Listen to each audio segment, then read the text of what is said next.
Everybody?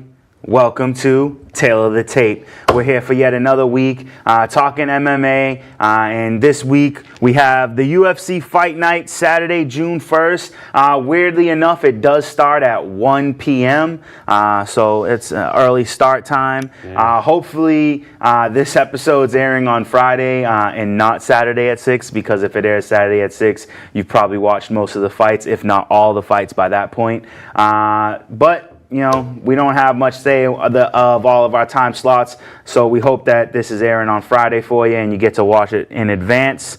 We got to congratulate our boys, the Boston Bruins, in the Stanley Cup, win game one, and a hell of a win at that. I don't know if you actually got to see. Oh, it's fantastic. It was so beautiful. It was nerve-wracking at first.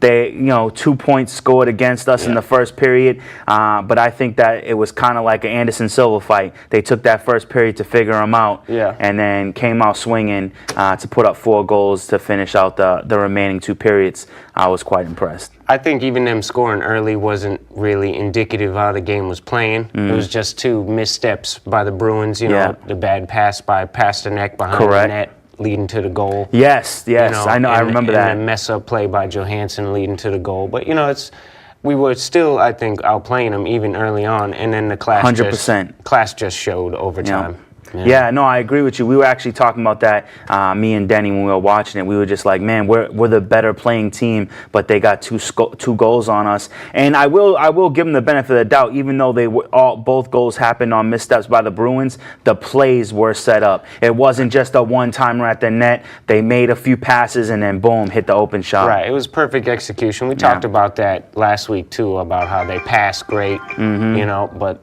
the Bruins definitely were the faster team. Yeah. And I don't think St. Louis got anything for them in the series. Let's hope not. I'd like to see a 4-game sweep, a little repeat of the last time we faced them in the Stanley Cup. But that was one hell of a game, and I can't wait. Right, for us, the game is tonight. For you guys, by the time you watch this, the game will have already happened. So I'm excited to see how it goes down, and I hope it's a fast series for us. Yeah. Either way it plays out, but a sweep would be real nice, because then it would be, a repeat of the history. So correct. That would be cool. Be great if someone gets a diving score to win. That would be awesome. On to the women's bantamweight. We have Bia. I don't know, but I'm going to say Bay for right now. Malecki versus Eduarda Santana. Now, both these fighters are coming into the UFC undefeated. I want to say it's their debuts. Not really sure, but they have low fight counts. Bay is actually coming in at 2-0, and Eduarda is coming in at 3-0. So one of these people are going to get their first professional loss, and the other one's keeping their O. And I think it's great for both of them early in their career to make it to the UFC. Bantamweight needs fighters. Yep. We know that. So it'll be good to see a good show, From what I've read, Santana's got powerful punches, but can be wild at times. I don't know how many times. She's only fought 3 times. Yeah. And Malecki, we've seen her on The Ultimate Fighter, the most recent Ultimate Fighter, I guess. She got 1 win on the show before she was eliminated, but I guess it was enough to earn her a contract. Nice. Yeah, because sometimes you're a good fighter. Also because bantamweight is, it's diminishing. A thin class, so it needs to be bolstered. She's a Muay Thai fighter, from what they say, so I want to see what happens here. I'm going to have to go with her just because she's a Thai fighter. Yeah, and it's got to be saying something impressive when between 2 fighters you have 5 fights and they're getting contracts in the UFC. In the bantamweight division, which it's the beginning of women's MMA as the bantamweight division, but with so many fighters having retired and moved on to different weight classes, it does look like the herd is thinning in that particular weight class. And as soon as I said it's the bantamweight fight, in my mind I'm like, man, we haven't really had a bantamweight fight of import in a while. Right. Right, since Nunes won the belt, maintained the belt. Defending the belt last year. And we need that weight class bolstered for sure. Like Yeah. you said, a lot of people, it was the original women's class, so a lot of them had to fight at that weight. And then the better ones, you ended up moving down 125 or up. So yeah, so I mean, yeah, you got to keep this division up, and it does seem like the strawweight division is really like grabbing the bull by the horns. it seems to. Yeah, It and seems to even be. 125 is bolstering up little by little. So I don't want to see a weight class. You know, I'm really loving women's MMA. I feel like the talent pool has gotten deep. You know, the divisions are spread out, but I feel like the talent pool has gotten to a point where like you almost know you're in for a good fight. Absolutely, and the bantamweight division, I believe, is one of the better because of the size. Because a lot of these 145 featherweights, they just rely on big power punching, whereas the bantamweights have a nice mixed bag of skills, but also can knock you out. Yeah, and that's where like the knockouts really start, is at the bantamweight. You can get a knockout in any division, but the bantamweight's the division where the knockouts really start. So yeah, I'm excited to see this fight. You always like to see fights where at least one of the fighters are at risk of losing their undefeated record, and it's definitely going to happen for one of these ladies. And just because I kind of like her name, I'm gonna pick Bay. Yeah, I'm gonna have to agree with that. Just because she's a Muay Thai fighter, so that gets my vote, and probably a decision. We'll see what happens though. I'm pretty confident it's going to go to decision. Yeah. Unless someone gets a sneaky submission, I feel like it's going to go to a submission. Although this other girl, decision. Santana, is touted as a power puncher, so and anything it's can happen there. It's always a puncher's game. So we'll see what happens. All right. I was just actually watching one of the fighters and their highlights. So we got Nick Hein versus Frank Camacho in the lightweight division. Nick Hein is 14-4, and he's going up against Frank Camacho at 21-7. That's a lot of fights. It is. Between the two of them, that's a lot of fights. I feel like Frank Camacho seems so familiar to me, but I didn't get to see his highlights, so I don't know who he is. What do you think? Well, Frank Camacho's had 4 fights in the UFC, and 3 out of 4 of them are fight of the night, respectively. Wow. So I mean, he's an exciting fighter. He has a grappling background, but he doesn't use it. Like a Justin Gaethje. Like we were Justin talking Gaethje, before. yes. And he likes to brawl. Okay. But he tends to run out of gas. Oh. And I looked into the 3 out of 4 fights of the night, and he was on the losing end, but he's part of the fight of the night anyways. Whenever, you can't get fight of the night if you put on if you get straight knocked out. You gotta put on a show in order to get fight of the night. So that says a lot about his ability to hang in there for the fight. So I like that. I like it. Frank Camacho, the last name like Hector Camacho. Yes. So yeah. That always maybe has a little that's something why it for sounds me. so familiar. It could is be. that just the Camacho name? It rings out. What about Nick Hein? Nick Hein's actually coming off 2 losses in a row. A tap to Davi Ramos and a decision to Damir Hedzovic. He didn't look good really in either fight. He's got a lot of popularity overseas because he's an actor in Germany. Oh, okay. So we got an actor in our midst. A little interesting, Sometimes I feel like that takes away from a fighter when they start getting into business outside of fighting. He was an actor first, I believe, so it garnered him some fame as coming into MMA. He's got decent power. Comes from a judo background. Okay. And I don't know though, because of his last 2 fights, like I said, he didn't look good against decent opponents, but his last decision lost against Hedzovic was, neither fighter was either that good, and it was just a lackluster decision. Yeah, and you know that he probably has a little bit of problem in his fighting. He does have a no contest on his record, and that's never a good thing when you got a no contest. I mean, if it comes like a Bones Jones who has a no contest because of a disqualification, he had that when he beat Daniel Cormier, so now he has a no contest on his record. But sometimes you have a no contest because you put on a weak fight and you can't decide who wins, and nobody wants one of those on their record. That's a taint. Right. It seems that he's that type of fighter. Yeah. And Frank Camacho is not that. Whether he wins or loses, he comes out swinging. So I'm going to have to go with him in this one. Well, based on what you're saying, I think Frank Camacho comes out with the victory. And if you're saying he swings heavy, maybe we get a second round knockout. As long as he doesn't run out of gas, we could see a knockout from Camacho. If not, I think Hein will take a decision from him.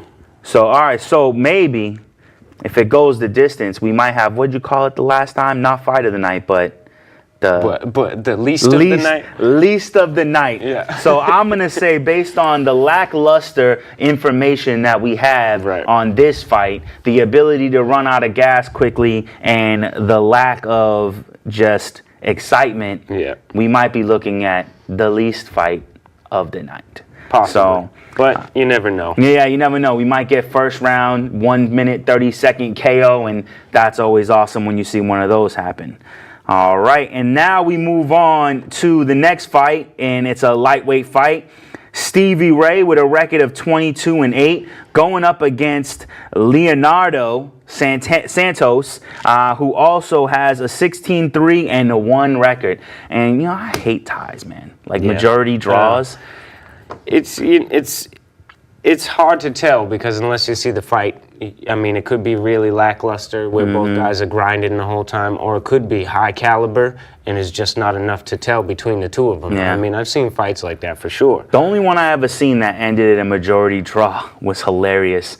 Was Tyron Woodley versus Wonder Boy. Right. And that's what makes your mind go to a fight like that when you hear a draw. And that was the first one I thought of. We haven't got it much at all in mixed martial arts. I haven't. It's the only one I can remember ever seeing. And yeah, I don't know that I've seen another one either. I almost understood it because it wasn't an extremely exciting fight, but it wasn't not a good fight. Like, it was a chess match. But knowing what we know now, I feel like it was more just Tyron Woodley just being afraid to lose. Yeah. Where when you saw it that first time, you were just like, these two guys are just playing a chess match, and neither one of them are trying to get knocked out. They're trying to win the fight. But that was the funny part about that is, if you remember the face on Tyron Woodley when they first called him the victor, and then they bringing him back, and he's like, "No, I don't wanna. You can't make me." Yo, he definitely looked like a kid who got his toy. Definitely a pouty temper tantrum. Yeah. He looked like a kid who knew he was about to get the belt, and just was like, "No." Oh man! And when I say the belt, I mean mama whooping your butt the belt, not the championship belt. Just to be clear. So Stevie Ray versus Leonardo Santos, and this looks to be what could be a decent fight. You got a striker versus a submission expert. What do you think? This could be the top fight of the preliminary card. Okay. Leonardo Santos, he won the second Brazilian Ultimate Fighter, but he hasn't fought in 2.5 years, so it's kind of strange. Yeah. Where he's been and what he's been doing. Yeah, because we got no information on. No, I mean, there's plenty of things that could keep you at home. Maybe family stuff or another business venture. You never know. Yeah, but maybe an undisclosed injury. Absolutely. Yeah. But before that, I mean, the guy was on a tear, ripping through the Ultimate Fighter. So he's got a BJJ pedigree. He's a fantastic Muay Thai fighter. Stevie Ray was doing fantastic in the UFC until he came across Paul Felder, and then I think he hasn't been the same. He lost, I think, twice after that, but he's rebuilding himself a little bit. I think he's coming off a win. This could be a high caliber fight. It depends on what kind of Leonardo Santos we get. Yeah. I mean, I always like these type of fights where you don't know what you're gonna get, because you got Stevie Ray, submission expert, going up against the striker, but Leonardo Santos has excellent takedown ability. Right. So usually in fights like this, I feel like the guy who has both the striking and the takedown at high level is going to be the guy who takes the victory. And Stevie Ray is noted to have poor takedown defense as well. Exactly. So in my opinion, looking at the highlight reels from these two fights and seeing both these guys go at it, even though Leonardo Santos is going to have some ring rust, I think that I think he takes this bout, and I don't know if we're looking at a finish, but I definitely think it's going to be a decisive victory in Leonardo's favor. Depending on how good he comes into the fight will depend on how he wins, I believe, as well. I think, like you said, if he's real rusty, we might see a grinding decision, or we could see a second round submission after he, gets his feet wet a little bit. And with his striking ability, you could very well see an early round KO if he's worked on his striking during his off time. And with 2 years layoff, I mean, I like what Dominic Cruz says, that ring rust doesn't exist. If you're a fighter, you're a fighter. That's absolutely true. I mean, if he's been in the gym the whole time, he could just be that much more improved. Exactly. I feel like if you have all the time. I mean, because Dominic Cruz, perfect example, comes back in, wins the belt. Bones Jones is like one of the best examples, even though he's at the top of his class, but he comes in and it's never like an indecisive victory. It's I think ring rust isn't really maybe so much fake as it really is a thing for an inexperienced fighter. Yeah. If you only have 2 or 3 fights under your belt, or only a handful, and then you go on a long layoff, then you have to learn how to get back into it for sure. But, a guy like Santos, he's, 16-3 record. I don't know how much 2.5 years will hurt him, as long as he's stayed in shape. All right, so this could be an exceptional fight. It could be a fast fight. We don't know what you're going to get here, but all in all, so this card is looking like it has potential. We have more fights to go over, but from watching the highlights and from here on, I've seen highlights of every fighter, and I think we're in for a good event as long as everybody comes 100%. With that being said, in the women's bantamweight division, we have Tanya Evinger, 19-7 with 1 no contest, going up against Lena Landsberg with an 8-4 record. And Tanya Evinger is coming out of Invicta. Yeah. But also, she was one of the first fighters to face Chris Cyborg, I believe, in the 145 division. I think she might have actually been the first person to face Chris Cyborg in the 145 division. She's a veteran fighter. Bantamweight veteran. She's, I think, 38, 39 years old. Yeah, she's an older fighter, absolutely. And you can see it. Super experienced. Great grappler. She's on a 2-fight losing streak, however. And she did have about a year layoff. I think it was last year due to a bad knee injury. Okay. Not sure how much she's got left, but I'd love to see her get a good win. She's a classy fighter. Yeah, I mean, and from what I've seen, she's gritty too. Like, she's gonna go out there and she's gonna give it her all. And she's one of the original female MMA fighters. Correct. So. So either this is going to be one of her last fights, or it's going to be one of those fights where it encourages her to keep. It could be a resurgence. I don't know much about Landsberg. You want to know what's funny? I could not find a highlight video of Landsberg. There was like 2 videos of fights of hers, but I feel like you don't get enough just watching a single fight. Right. She's got 12 overall fights. But I feel like I've seen her fight in the UFC more than once. Yeah, I don't know. I know that she was knocked out by Cyborg. Everybody's knocked out by Cyborg unless your name is Amanda Nunes. And from the fight footage that I did see from her, she got a strong clinch game, that's for sure. She gets a hold of you and you can't really push her off. But I don't know if that plays into Evinger's game or not, because I'm pretty sure she wants to grapple her. She probably wants to take her down right away. Maybe we have a grappling match on our hands. Maybe it's going to be a grind out. Yep. That could be definitely the way it goes. And you know what? I got to say, man, when it comes to women's grappling, some of the most exciting grappling, and not just because they're women. I'm not being, inappropriate here. I'm saying, like, they have the greatest scrambles. They scramble incredible amount. Like, they never stop moving. Yeah. And their flexibility is just. And I feel like it could be playing into the fact that, most women's fighters are, in a smaller weight. Because when you look to the men's bantamweight division or featherweight even and lower, you see a lot of high-paced grappling like that too. I think it's more of the weight of the fighter, Oh, I mean, I absolutely agree with that. With the smaller you are, like Thug Rose, she never stops on the ground. That's incredible to see them small. 12 gauge. Yeah, it's crazy. Yeah, it's crazy. It's all like I absolutely love grappling matches. Then you think of grappling exchanges between like Henry Cejudo and Demetrius Johnson, and it's the speed is incredible. Yeah, it's wicked crazy. What was that dude that he won the Ultimate Fighter Tournament of Champions to face Demetrius Johnson, and and then he faced Mighty Mouse, and it was like the craziest grappling match. Was that? He fought in the UFC before, and then he went to a different promotion, and he used to have like long hair, usually braided, and tattooed up. If you saw the fight, you would know exactly what I'm talking about. But he fought in the UFC, went to a different promotion, became the champ. They brought him back for Ultimate Fighter, the Tournament of Champions, for the 125 division. He's not ringing a bell. Demetrius Johnson had so many defenses. So many defenses. And it was like maybe like 5 defenses ago. Yeah. You know, but it was an incredible matchup, and it was a grappling match, and like you said, it was just a lot of, you know, fast moving around, getting crazy. Yeah. So Evinger and Landsberg, I don't know, we'll probably see a decision. You know what? Just because there's history here, I'm gonna go with Tanya Evinger. I am too, because I'd love to see the veteran get the win. Yeah, and I think she can pull it off.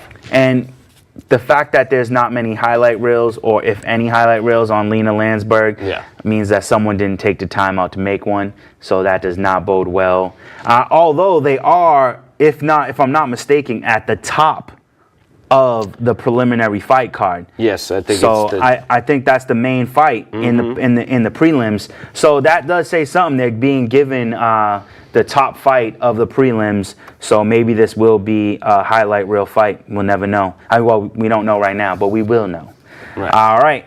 Moving on to the next fight, the featherweight division. We have Daniel Teymur with a 6-3 record going up against Sun Bing Zhou with a 9-0 record.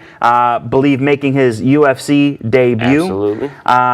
Daniel Teymur is one of my favorite fighters in the featherweight division. I love this dude's confidence in the ring. His confidence pours out. He has great poise, excellent striking. He's a powerful guy, and you know he's a guy that can knock you out, and he's not gonna shy away from those punches. And watching Sun Bing Zhou, I feel like we're looking at mirrored fighters. Pretty much, Teymur, you know, Kid Dynamite, they call him for a reason. Mm-hmm. You know, he definitely comes out with a ton of power and aggression. His gas tank's a little suspect. He's on a 3-fight loss streak, actually. Really? Right. Oh, so he absolutely needs a victory to not lose. But he shows up in every fight, like you said. I mean, he stands and bangs. So, but he's usually good for about 1 round of power and aggression before he starts to slow down. Okay. And he hasn't seemed to really improve over those losses. So I would like to see him do better, for sure. Or I will say he might this. have to get cut. Yeah, I will say this. From the Daniel Teymur, who was in the Ultimate Fighter that I saw, I felt like he improved in the UFC when he first started. I do now thinking about it, I do remember seeing the losses that he did have. I know I've seen at least 2 of his losses, and I agree with you. I mean, the UFC, you know, they'll show you a little leniency on getting cut if you're an exciting fighter, someone that people like to see. At the end of the day, which is why I think he's still here. Yeah. Because after 3 losses, but he is very exciting. Yeah. And, so I think if he doesn't get a win here, which does look tough for him because he has as many fights as this dude does wins. The odds are against him. I think in Sun Bing Zhou, who they call the Korean Falcon. Whew. He's a little bit lackluster on his head movement standing up, but he hits real hard. He doesn't seem to care too much for defense standing up. He'll just take the shots as they come. Relies on that chin strength. Which is incredible from the highlights I've seen. And he got vicious knees. Yeah, I saw his knees, and he got some vicious ones. His offensive attack is very potent. Seemed to be a good grappler, too. Had some good takedown defense. And I'm excited to see him in the featherweight division. I think he's going to get himself a knockout. Yeah, I mean, I think this is going to be like a real banger.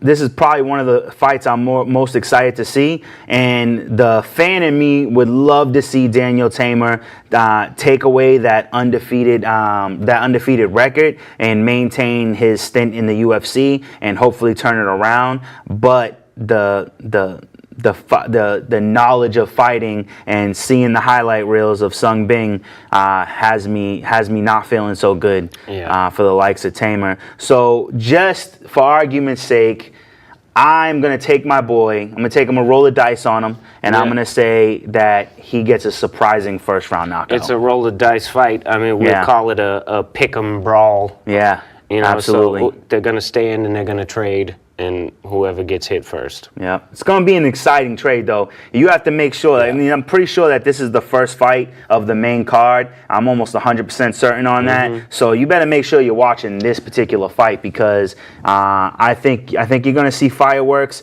but I don't think it's going to go 3 rounds. Yeah, and I got to go against you on this one. Yeah, absolutely. I think the Korean Falcon his chin will prove tough, and I think he'll get the first round KO. All right, you heard it here. So one of us is going to be right. And I'm afraid it's not going to be me. So with that being said, we're going to move on to another what looks to be exciting fight. From what I've seen is in the lightweight division, we have Damir, say that. Hadzovic versus Christos Giagos. And Damir has a 13-4 record. Christoph has a 16-7 record.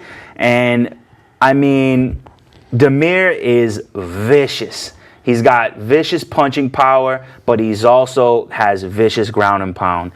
So I really liked what I saw there. But Christos has crazy submissions, and he is constantly on attack mode.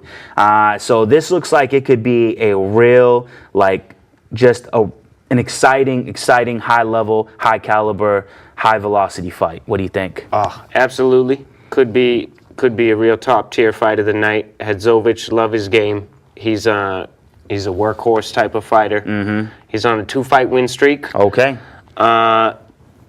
Giagos' career's been up and down. He's been in and out of the UFC. His last time he came back to the UFC, he was beaten by Charles Oliveira, who we love. Yeah, we love. But so, I mean, that doesn't say too much, you know, because Oliveira is incredible. Yeah. But then he won a fantastic fight against, I think his name is Mizuki Hirota, Japanese fighter. Okay. And that he displayed some real good wrestling, which will put him in a good spot against Hadzovic because he's an incredible wrestler. Yep. And I think the punching power of Hadzovic is going to be a little too much for Christos here. I can't agree with you more on this particular instance. From what I've seen in this highlight video, I think that Christos is in extreme danger in this fight. Yeah. And if he is not, I mean, he's got to take this. He got to take the risk of taking this to the ground. I mean, Damir has a great ground game, yes, but I feel like Christos would be in less danger on the ground, especially where he has a high-level submission game. Absolutely. So I think he needs to get it to the ground as fast as possible and try to work that out. I feel like, I think you kind of said it, I think that this has the potential to be fight of the night. Yeah. Lightweight is an exciting division. They're not the small fighters, but they're not the big fighters either.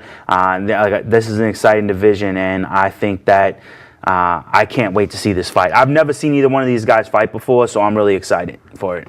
I did see Hadzovic's last fight. I believe it was Nick Hein, who was also fighting in that night. And he got a nice decision over him.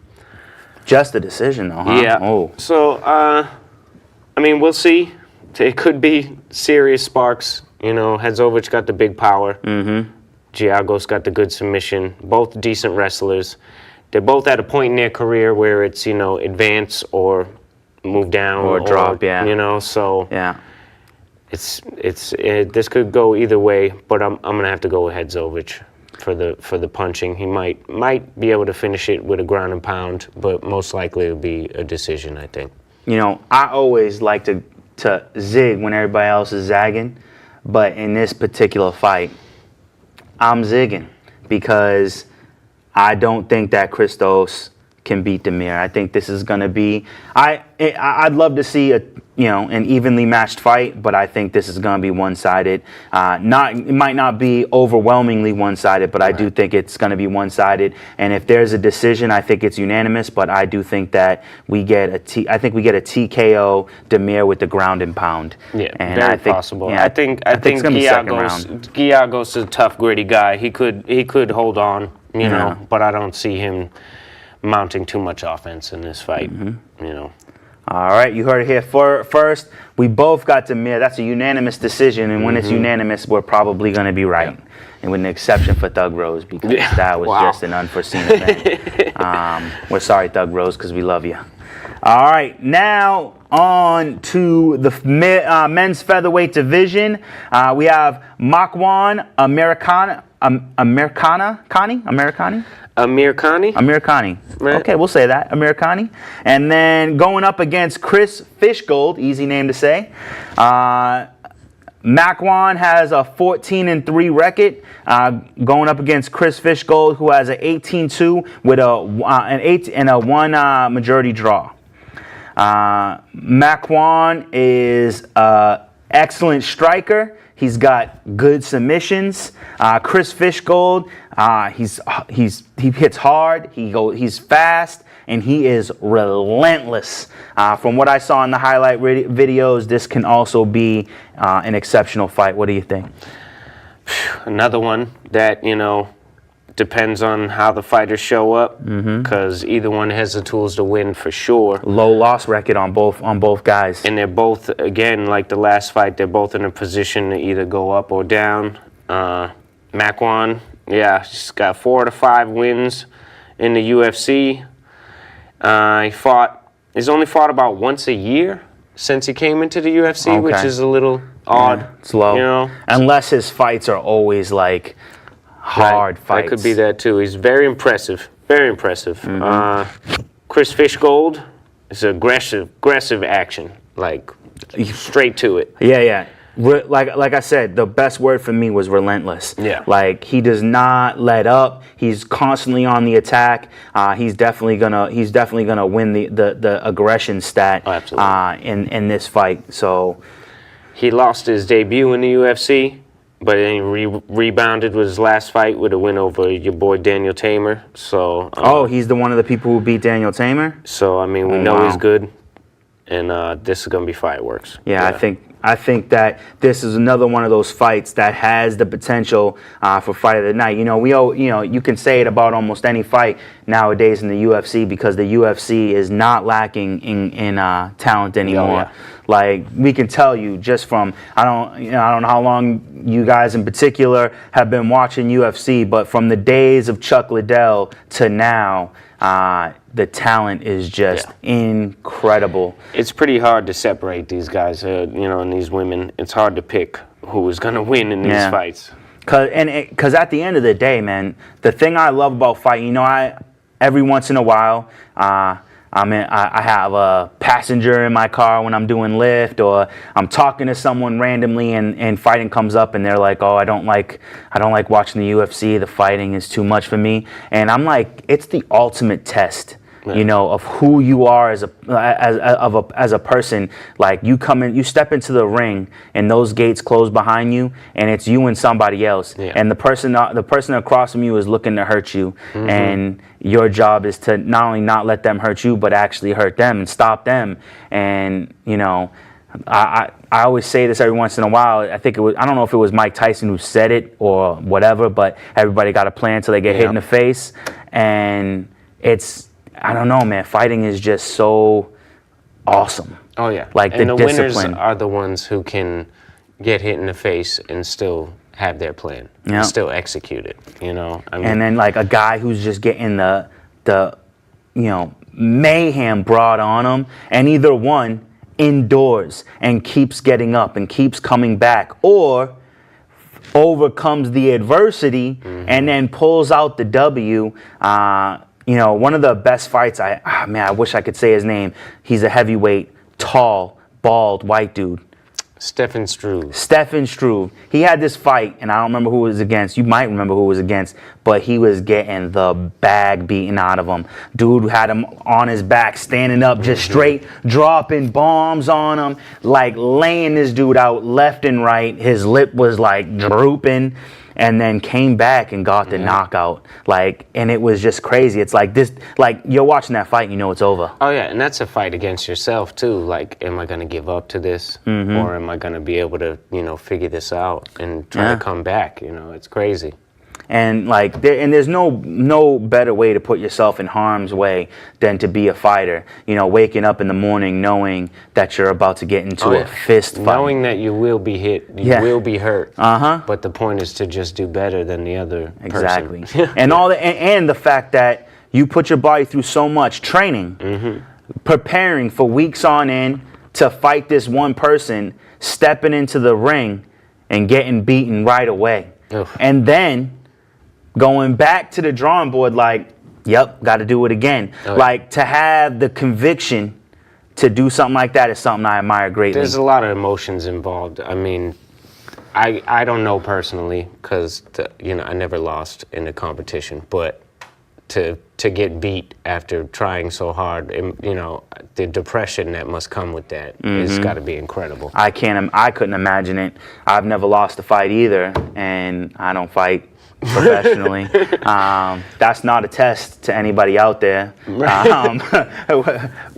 not asking for it or anything, but it's got to be exceptionally demoralizing. But to then take that loss and be like, this is how I'm going to build on it and come back. I have nothing but admiration for fighters. Not being a fighter and seeing understanding to a small degree what a fighter goes through. It impresses me every time I watch a boxing match or a mixed martial arts match. It takes a certain person. Yeah, that's for sure. It absolutely does.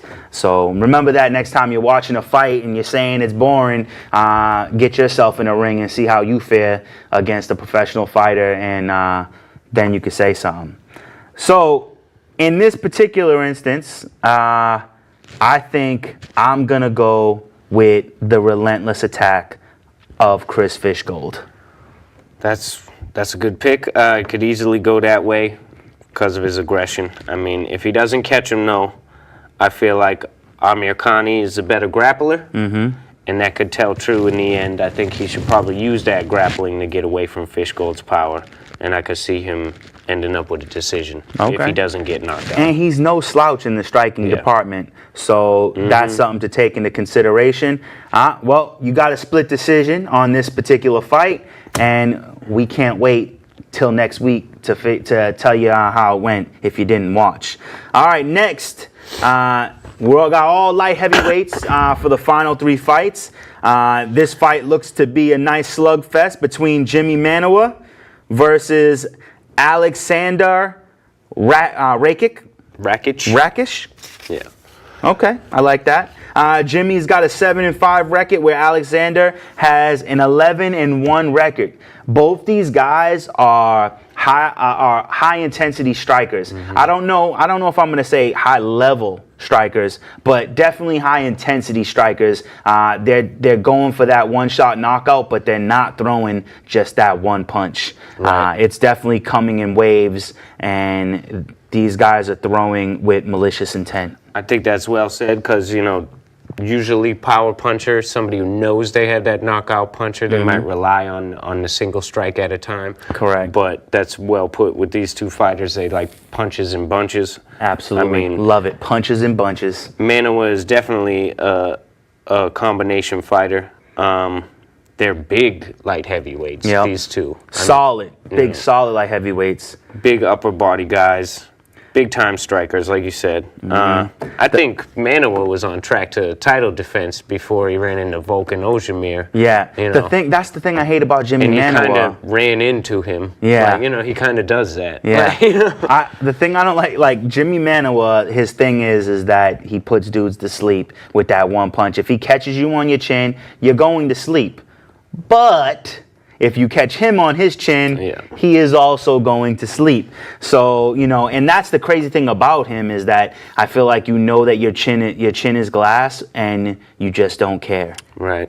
I don't think he's been the same since the Ozdemir loss because I think he understands, oh, wow, I get hit, I go to bed. Yeah, I got a big button. And although in his last fight against Thiago Santos, so he looked fantastic. Yes. Put it on him.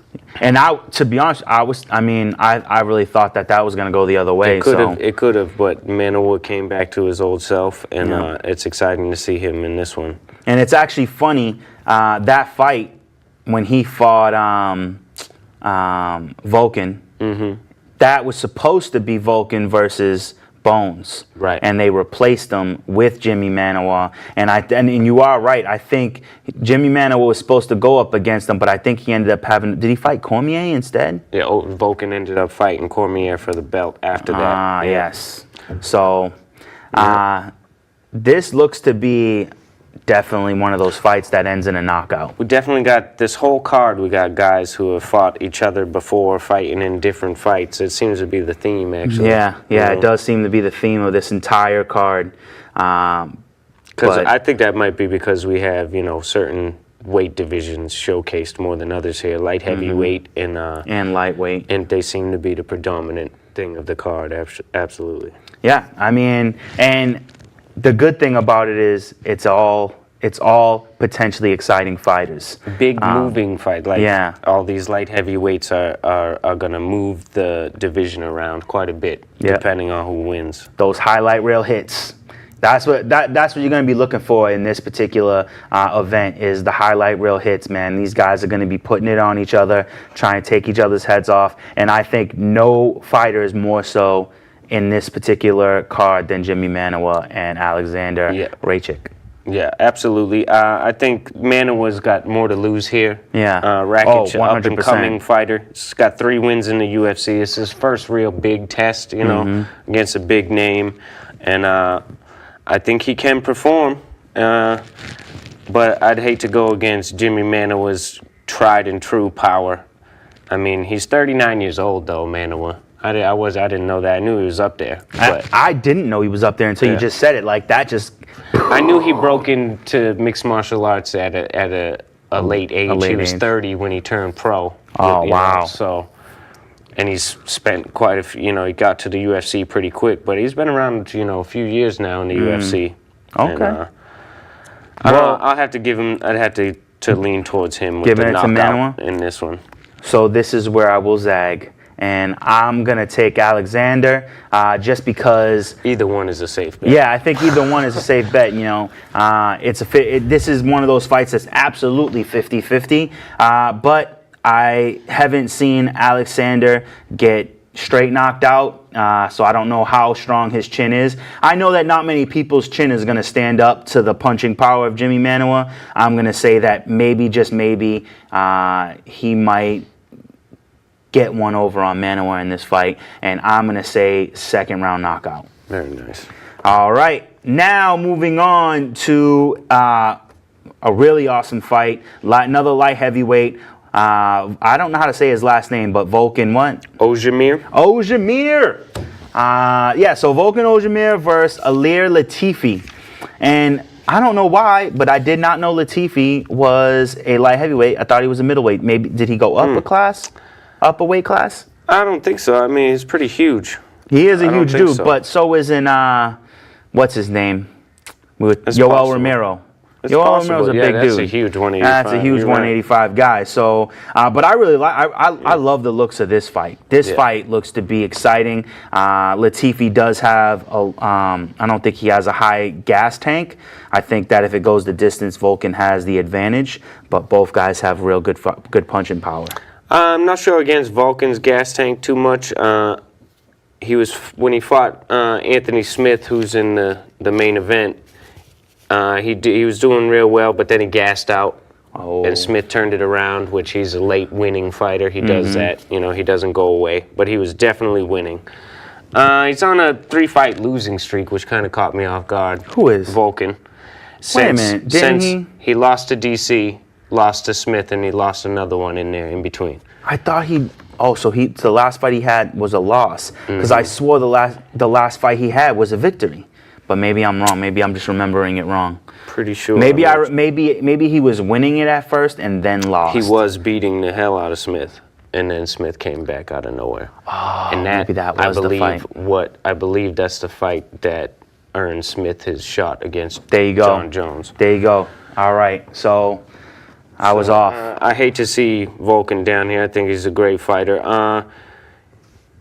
He's not super experienced still. I mean, he's still got a lot he can change in his game. I think he's too excited most of the time. He's got a lot of tools, big power. He just gets ahead of himself, you know. And his gas tank is a little suspect, but that's because most of his fights were ending in the first round for most of his career. You know? He was just putting people to sleep. So a little overconfident, maybe. In this fight against Latifi, I don't know. Latifi might have just the perfect style to beat him. He's a low output fighter.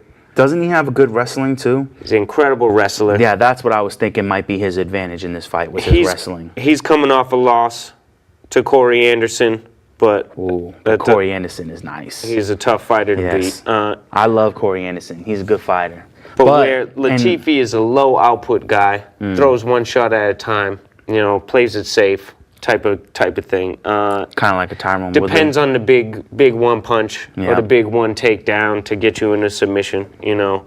And that might be just the perfect style to fight Ozdemir, honestly, because Latifi's real good at weathering the storm. Yeah. And he looks like the type of guy who's got a strong chin. And it seems to be what Ozdemir is he's the early storm, and if you can weather that, like we've seen from DC and Smith, you know, like we know that you can get the win on him if you can weather his storm. Yeah, weathering the storm. I mean, we're gonna talk about him because he's the main card, but Anthony Smith can weather the storm. Yeah. The way because he weathered probably one of the most vicious storms against Bones Jones. I don't want to get into that until we start talking about that fight, but just the thought of weathering the storm just makes me think about that fight.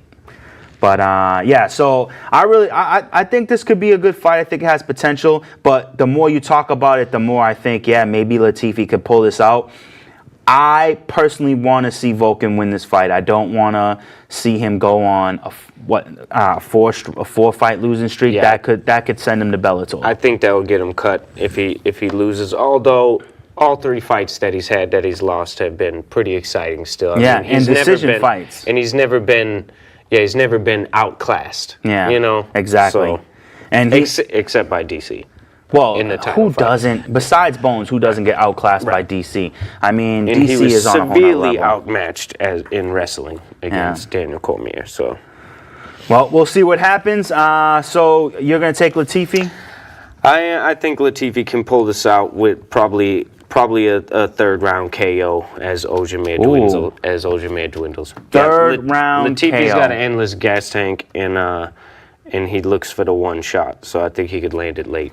All right, well, just because I don't want to see Volkan drop down, because, I mean, I got to say, the light heavyweight division, which at one point was the most exciting and the most intense division in the UFC, I'd like to keep the talent pool filled. And so I'd like to see Volkan maintain his stay in the UFC. And so I'm gonna give him my best and hope that he takes home this victory. So I'm going to go with Volkan in this particular fight, just out of nostalgia. Yeah. All right. So now, the fight we've all been waiting for: Alexander Gustafsson versus Antonio Smith. Alexander Gustafsson, 18-5, and this is when I saw this, I couldn't believe it. Anthony Smith, 31-14. I think the incredible part about it is that he's 30 years old even.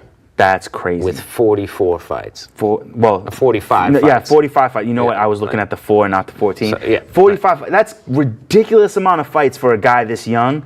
And the great part about this fight that we were talking about earlier before the show is these are the last 2 guys to get beat by Bones Jones. And now they get to face each other one. And it happened to be each of their last fight as well. They're both coming off the loss to Jones.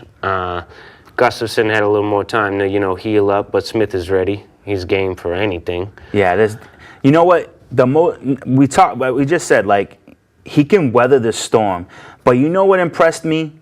Anthony Smith against Bones Jones could have stole the victory. I believe with the fight against John Bones Jones, he was completely out of sorts. Yes. Because there's so many times, I've looked at the highlights, multiple times. Yeah. And there's so many times where he's standing and waiting. His defense was good. I mean, he really was. He didn't take much damage, for a 5-round fight or for a John Jones fight. John Jones fight. And John was on the attack. It wasn't like when he fought St. Preux, where it was like more of him trying to just make his move here and there. He was on the attack. He was hunting. Right. And I mean, he you could see it in the film that he's holding back. I don't know if it's when you fight the big fighter and you just don't want to put yourself out. You're worried about what he can do. I don't know what was in his head and what led to that. But he's a former middleweight fighter. He had big wins against Rashad Evans and Shogun, which they were both past their prime, which gave him the title shot against Jones. But we've seen him beat the likes of Volkan Ozdemir, in the late fight. He's a gritty fighter. I do like the kid. He's got a lot of well-rounded skills. Yeah, I just like the fact that when it was put to him, when Bones, I don't know, did you actually watch the fight? Yeah. So like Bones hit him with like a wicked illegal knee to the head, and you could tell he got rocked, and he could have been like, I can't continue. Bones gets disqualified. Right. He gets the victory. I don't think you get a belt exchange in a disqualification, but you get the victory. And he could have stolen that, and he said no. No. He said that's not him, and that's honorable right there. I respect that. Like, it would not have been like wrong of you to say no, I can't continue. That knee to the head was extremely well too vicious, and I cannot continue. I want the win. Absolutely. And you can't talk trash about that because it was illegal. He could have got disqualified. So for him to say nah, I want to keep going, that gave me a lot more respect for Anthony Smith than I had before. Absolutely. And I thought he did look okay against Jones, but like I said, he just didn't. He was too tentative. Didn't let go. Whatever was in his head, it looked like a mental thing. It felt starstruck. Yeah, it felt starstruck. Absolutely, good way to put it. Yeah. Gustafson, oof. I think he's always been for a long time like the number 2 light heavyweight, whether it's number 2 to John Jones and or number 2 to Daniel Cormier. Yeah. Yeah, he's in that same boat as Rumble Johnson. I don't know where he goes from here, whether he wins or loses. Whether it propels him to another fight with John Jones. I don't know if he really has the answer there anyways. To be honest with you, with his height, I think the only move Alexander Gustafsson has, if he wants to be successful, is to move to heavyweight. I think that would be, if he can move up to heavyweight, I think that would be the best decision for his career. Daniel Cormier is not meant for the UFC much longer. Right. You know what I'm saying? He is going to retire. He might take one more fight just because he's going up against Stipe Miocic. Excuse me.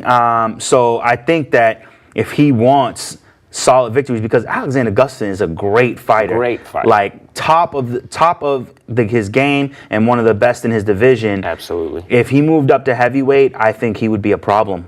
Yeah. Especially with that reach. Yeah, I'm not so sure though. His best weapon, I think, is his speed in his boxing and his footwork. I'm not how much of that he'll keep going up that heavy.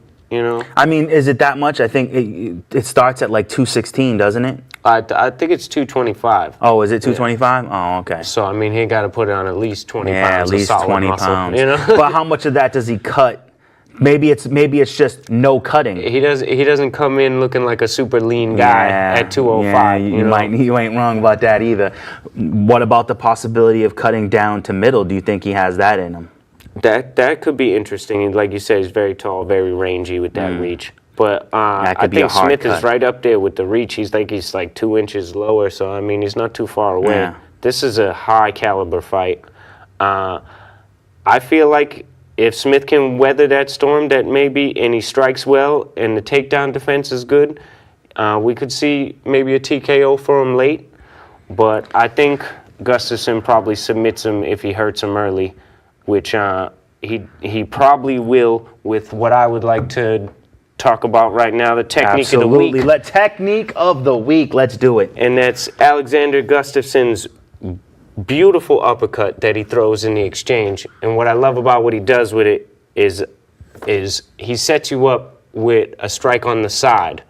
And he doesn't even commit to that strike. He'll feint you on the side, or he'll even like a slap almost on the side. And to me, it's just to pull your guard up on the sides to open that middle lane.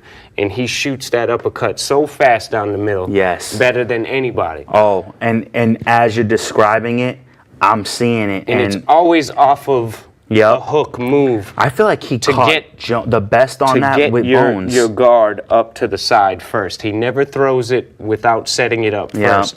But he'll throw it 3 times in a combination with a slap, boom, and you never know when it's coming because you don't know if it's a real hook coming. So you got to protect it. Yeah, you got to protect it. You know, and you always eat the uppercut. Yeah, I Beautiful way that he does that. I think the one time I remember seeing it is when he caught Bones, and I feel like he caught him with the upturn on it, like what I like to call the uppercut of justice. Absolutely. And to be honest with you, as much as I like Anthony Smith, I don't believe he has anything for Alexander Gustafsson. I think that there's a possibility that because maybe Alexander doesn't have the same power behind his name as Bones, that Anthony Smith might be more willing to trade and willing to throw himself out there.